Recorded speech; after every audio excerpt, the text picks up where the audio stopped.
Over the last couple weeks, I've been religiously playing Fall Guys like about 25 million other people, and every time I forget to quit a match early enough and I get stuck in the spectator mode loading screen thing and lose 30 years of my life, I sit there and I look at all like the little jelly bean boys on the screen and I'm just like, what are these things? What could possibly be the lore? What could be the backstory behind these like strange creatures that seem like their only purpose in life is to compete in futuristic Wipeout? And I took it upon myself like 2 or 3 days ago. I've been researching this for a long time, but I was like, you know, somebody has to do some digging. Somebody's got to do this before MatPat does it, before Game Theory gets a stranglehold on the neck of our Fall Guys. So I took that upon myself. So this video is going to be a little bit more like a 7th grade book report and not my usual like commentary videos. But I think it's important for us to dive into the backstory behind this. So you might be wondering, why the heck did it take you 3 days to make a video about the Fall Guys lore? Well, unfortunately and kind of fortunately for me, the Fall Guys Twitter account is very, very active. I went through literally every single tweet. Let me pull up a number. I want to see how many tweets they actually have. 2,553 tweets as of recording this. And I also went through all the replies as well, because that's really usually where you get the juiciest information. And I learned that from my many months of researching like stuff that Apex devs talked about. And then I also got this information from a YouTube channel called MinMax Show, with a guy named Joe Walsh, who is one of the devs at Fall Guys, and just listening to him talk about the world building and the lore and all that stuff, and I've kind of compiled all of this information into a solid theory, I think. Now, the first thing right where we need to start is that the Fall Guys are a confirmed species by the devs. They're not just human beings in suits, and some of the interesting wording that surrounded this, Joe Walsh said that they just kind of quote-unquote pop into existence. So before we get into the meat of this, I just want to kind of debunk the fact that some people are saying it's just a simulation, like it's just a virtual game show that they're loading people in, and there are a couple reasons why that wouldn't make sense.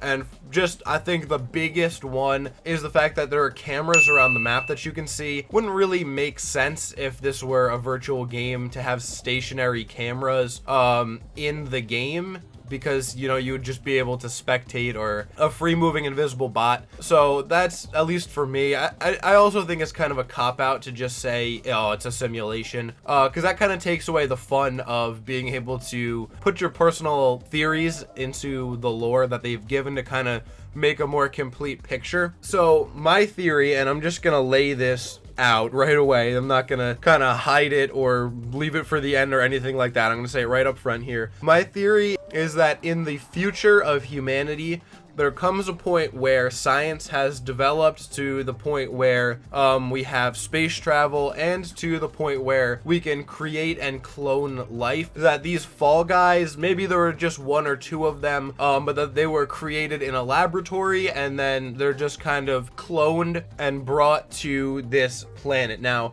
when we talk about the planet, thankfully, a couple days ago, I had an encounter with a hacker who flew all the way up in the sky, which gave me a really good view, and I'll show you guys on screen, but it gave me a really good view of the whole planet. And this planet looks tiny. Another thing to note is that it doesn't seem like there are any structures on this planet. You don't really see any houses. You don't even see many land masses. There are a couple like tennis ball looking islands, and then a couple like candy mountains, and that really appears to be it. There's no cities, there's no villages, not even any like ships or boats or anything. My guess for this, and you know, I've done a lot in the realm of astronomy and like that kind of thing. I'm really big into space, and it looks to me like this is the size of like a large moon at best. If you go in a plane and you look out on Earth, you're like, you know, 30,000 feet up and you're looking around, you're still not really gonna see the curvature of the Earth that much because it's so big. But even, you know, just this hacker flying up maybe like 2,000 feet or so, you can see like definite curvature of this Fall Guys planet. So in my opinion, I believe that like a moon or something, maybe even in the Earth's solar system, that has been terraformed, because you have this like strange goop that's used to break the fall of the Fall Guys, which at least, you know, I don't think that's a naturally found thing in the universe on planets, but you know, there are a lot of planets, so maybe on a planet or on a moon or something there's goo somewhere, but it just seems like a lot more plausible for a moon in our solar system to be terraformed in a way that would allow for this goo to maintain its consistency, as well as stay fluid enough that it would break the fall for our Fall Guys. Now, something else that backs up my theory about these being created in labs and cloned is the height, especially for a species which has been created specifically for entertainment. This is just kind of a weird thing that the Twitter page sent out about a week or two ago, and they said that Fall Guys are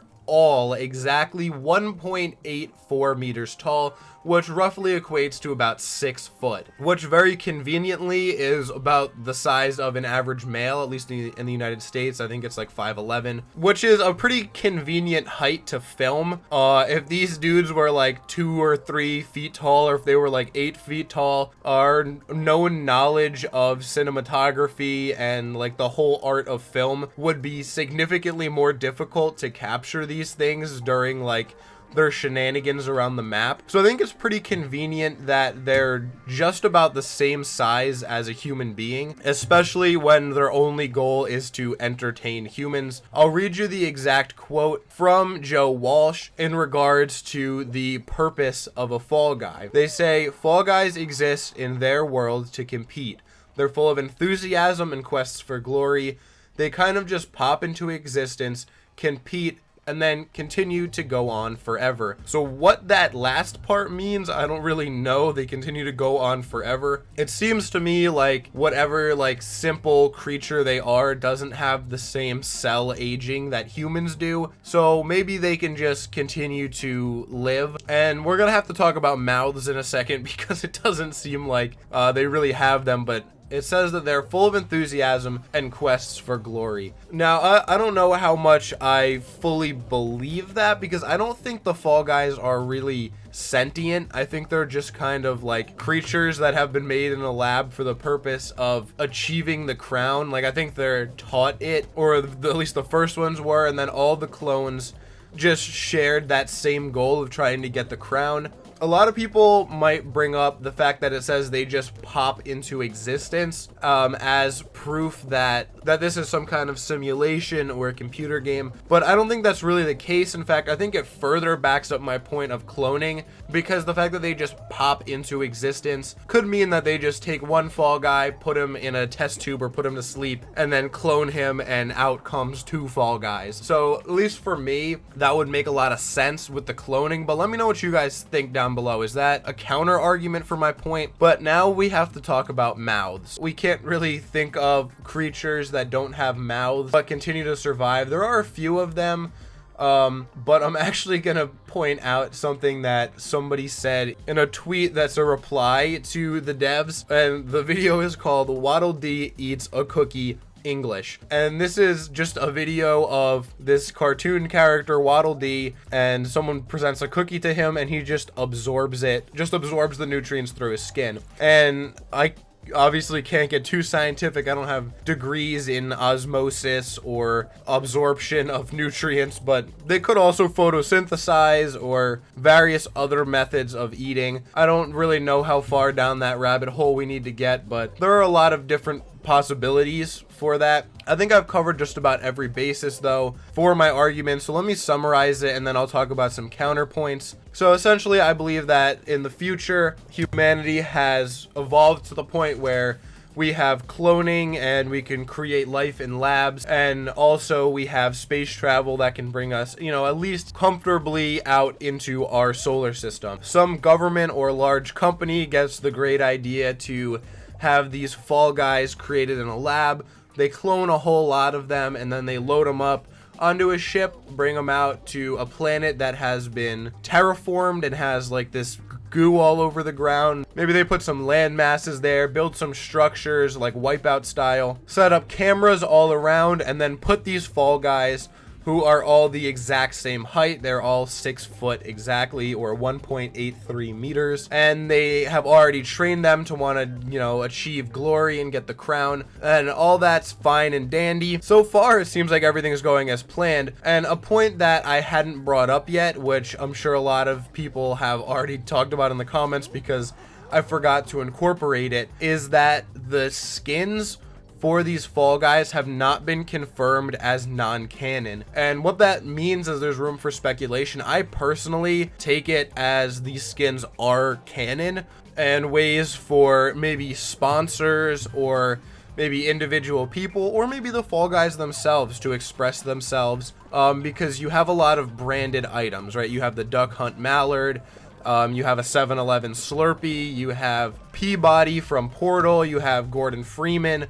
You have all of these branded items, and it just seems like, you know, it would make a lot more sense if you had branded items as a result of direct human interaction. You know, as a result of a company saying, hey, can we sponsor this Fall Guy? And then they send him over like a Slurpee suit or something.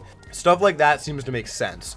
Now, I covered everything that I wanted to cover for my points, so there are definitely a couple counterpoints. Obviously, the main one is that this could all just be an alternate universe. However, I don't think that fully debunks my theory. I just think that, you know, it doesn't matter if it takes place in an alternate universe as long as it's still unfolding the way that I talked about. And the other point is definitely the mouth. Fall Guys may or may not have mouths depending on how you look at the like little bulge like right underneath their eyes, right underneath where like their skin tight suit starts.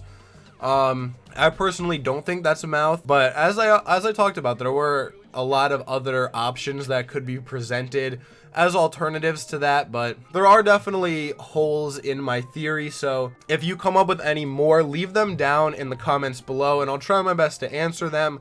Or if I can't answer them, we'll just kind of chalk it up to not knowing the answer right now and come back to it in the future. So I really hope you enjoyed this. If you like this kind of video, make sure you hit the like button on it so that I know to make more like it in the future. If you enjoy this kind of content and want to see more of it on a regular basis, make sure you join the club by hitting that red subscribe button and help get me to 30,000 subscribers. That's going to be it for me for this video, though, guys. So until next time, take it easy.